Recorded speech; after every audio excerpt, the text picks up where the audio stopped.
श्री शिवाय नमः दोस्तों। जैसा कि दोस्तों आप सब जानते हो, कल है बुधवार का दिन और बुधवार के दिन पड़ रही है अष्टमी तिथि, जो कि बहुत ही खास और विशेष होती है। बस दोस्तों, आपको 5 हरे मूंग के दाने से अचूक उपाय करना है। यदि आप इस उपाय करते हो तो आपकी जो भी मनोकामना होगी ना, चाहे वो धन को लेकर हो, व्यापार को लेकर हो, नौकरी को लेकर हो, या फिर आपके जीवन की कोई अधूरी मनोकामना हो जो काफ़ी दिनों से अधूरी पड़ी है, तो इस उपाय करने से आपकी मनोकामना अवश्य ही पूरी हो जाएगी। साथ ही दोस्तों, अगर आपके जीवन में कोई समस्या है धन को लेकर, व्यापार को लेकर, नौकरी को लेकर, तो वो समस्या भी आपके जीवन से समाप्त हो जाएगी।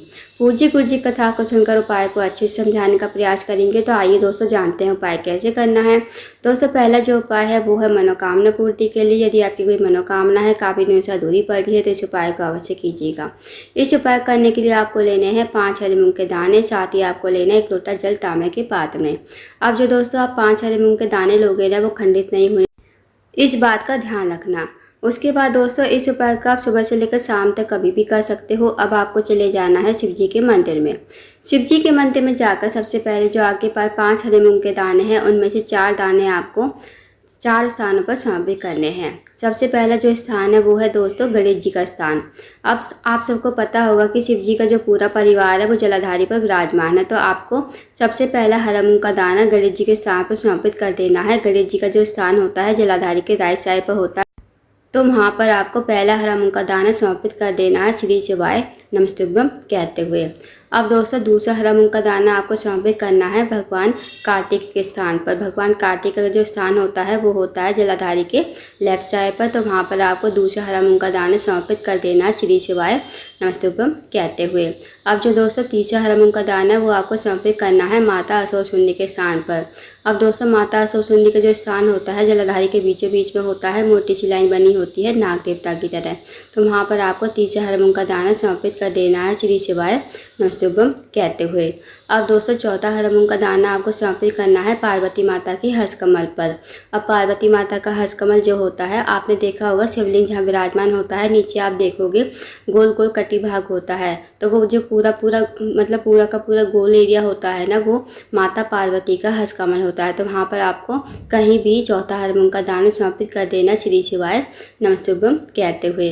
अब जो आपके पास 1 हरा मूंग का दाना बचा है, 1 हरा मूंग का दाना आपको लोटे के जल में डाल देना है और थोड़ा थोड़ा जल आपको चारों स्थान पर समर्पित कर देना है। सबसे पहले गणेश जी के स्थान पर, फिर भगवान कार्तिकेय, फिर माता असुसुंदी, फिर पार्वती माता का हस्तकमल।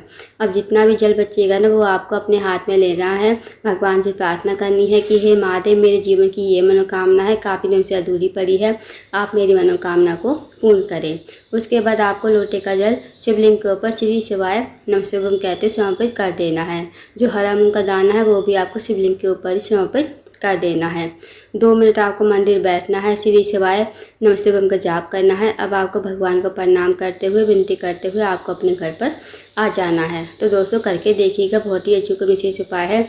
इस उपाय को यदि आप करते हो तो आपकी जो भी मनोकामना होगी वो अवश्य ही पूर्ण हो जाएगी। अब जानते हैं दोस्तों अगले उपाय के बारे में। अगला जो उपाय है दोस्तों, अगर आपका कोई कार्य है बहुत दिनों से अटका हुआ है, कार्य आपका पूर्ण नहीं हो रहा है, तो इस उपाय को अवश्य कीजिएगा। साथ ही अगर आप नौकरी की तैयारी कर रहे हो, नौकरी आपकी नहीं मिल पा रही है, तो आप इस उपाय को अवश्य कीजिए। इस उपाय को करने के लिए आपको लेनी है 2 लौंग। जो 2 लौंग फूल वाली होती है ना, वो आपको लेनी है। साथ ही आपको लेना है 1 चम्मच शहद। जो आप 1 चम्मच शहद लोगे उसे आपको कटोरी में डाल लेना है। 1 लोटा जल लेना है तांबे के पात्र में। अब दोस्तों, इस उपाय का सुबह से लेकर शाम तक कभी भी कर सकते हो। अब आप चले जाइए शिव जी के मंदिर में।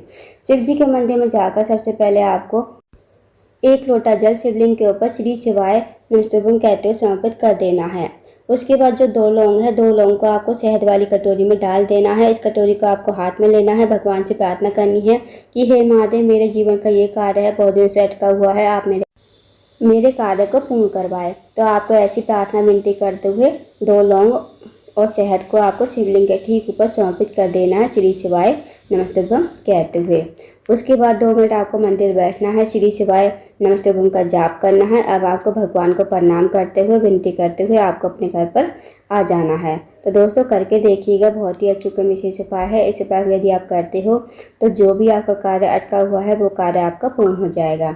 अब जानते हैं दोस्तों अगले उपाय के बारे में। अगला जो उपाय है दोस्तों वह है रोग मुक्ति के लिए। यदि आपके घर में कोई व्यक्ति काफ़ी देर से बीमार पड़ा है, उसकी जो बीमारी है दूर होने का नाम नहीं ले रही है, तो आप इस उपाय को अवश्य कीजिए। इस उपाय को करने के लिए आपको लेना है 1 लोटा जल तांबे के पात्र में, साथ ही आपको लेनी है एक बेलपत्र। बेलपत्र आपको देख लेनी है, कहीं से कटी फटी खंडित नहीं होनी चाहिए। अब आपको चले जाना है शिव जी के मंदिर में। शिव जी के मंदिर में जाकर सबसे पहले आपको 1 लोटा जल शिवलिंग के ऊपर श्री शिवाय नमः शिवाय कहते हुए समर्पित कर देना है। उसके बाद दोस्तों जो आपके पास बेलपत्र है, बेलपत्र को आप अपने हाथ में रखोगे, भगवान से प्रार्थना करोगे कि हे महादेव, मेरे घर का ये व्यक्ति है काफ़ी देर से बीमार पड़ा है, इसकी जो बीमारी है दूर हो जाए। तो आपको उसका नाम लेते हुए, रोगी व्यक्ति का गोत्र बोलते हुए इस बेलपत्र को कुंदकेश्वर महादेव का नाम लेते हुए शिवलिंग के ऊपर समर्पित कर देना है। दोस्तों नाम ध्यान रखना, आपको कुंदकेश्वर महादेव का नाम लेते हुए इस बेलपत्र को शिवलिंग के ऊपर समर्पित कर देना है। 2 मिनट आपको मंदिर बैठना है, श्री शिवाय नमः शिवाय का जाप करना है। उसके बाद जो आपने बेलपत्र चढ़ाई थी शिवलिंग के ऊपर, वो आपको औषधि के रूप में अपने घर पर लेकर आनी है। अपने घर पर लाकर इस बेलपत्र को उस रोगी व्यक्ति खिलाना है जो रोगी व्यक्ति आपके घर में काफ़ी लंबे समय से बीमार पड़ा है। उसको आपको कुंदकेश्वर महादेव का नाम लेते हुए इस बेलपत्र को चबा चबा कर खाने को कहना है। यकीन मानिए दोस्तों, यदि आप इस उपाय करते हो तो जो भी व्यक्ति आपके घर में रोगीला है, बीमार है, उसकी बीमारी धीरे धीरे ठीक हो जाएगी। तो करके देखिएगा, बहुत ही अचूक निश्चित उपाय है। अब जानते हैं दोस्तों अगले उपाय के बारे में। दोस्तों अगला जो उपाय है वो है, अगर आपके जीवन में धन की कमी है, पैसों की तंगी है, आर्थिक तंगी से बहुत ज़्यादा परेशान हो, आपके घर में माता लक्ष्मी का वास नहीं है, माता लक्ष्मी आपसे रूठी हुई है, तो इस उपाय को अवश्य कीजिए।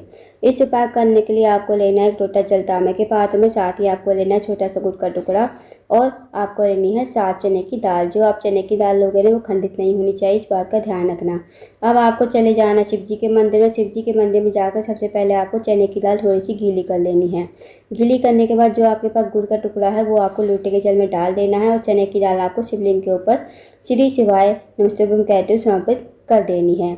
अब जो आपके पास 1 लोटा जल है जिसमें आपने गुड़ का टुकड़ा डाला है, वो आपको अपने हाथ में लेना है, और आपको महादेव से प्रार्थना करनी है कि हे महादेव, मेरे जीवन धन की कमी है, पैसों की तंगी, आर्थिक तंगी से बहुत ज़्यादा परेशान हूँ, माता लक्ष्मी का हमारे घर में वास नहीं है, माता लक्ष्मी हमसे रूठी हुई है, आप कुछ ऐसी कृपा करें कि हमारे जीवन में धन की कमी कभी ना हो और माता लक्ष्मी हमेशा हमारे घर में वास करे। तो आपको ऐसी प्रार्थना विनती करते हुए लोटे का जल आपको शिवलिंग के ठीक ऊपर श्री शिवाय नमः शिवाय कहते समर्पित कर देना है।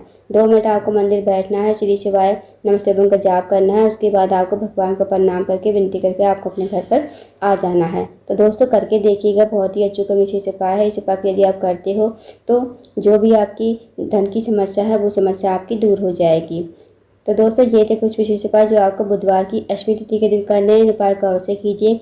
अगर आपको जानकारी पसंद आई हो, वीडियो को लाइक करें, शेयर करें, चैनल को जरूर सब्सक्राइब करें। कमेंट बॉक्स में श्री शिवाय नमः शिवाय हर हर महादेव जरूर लिखें।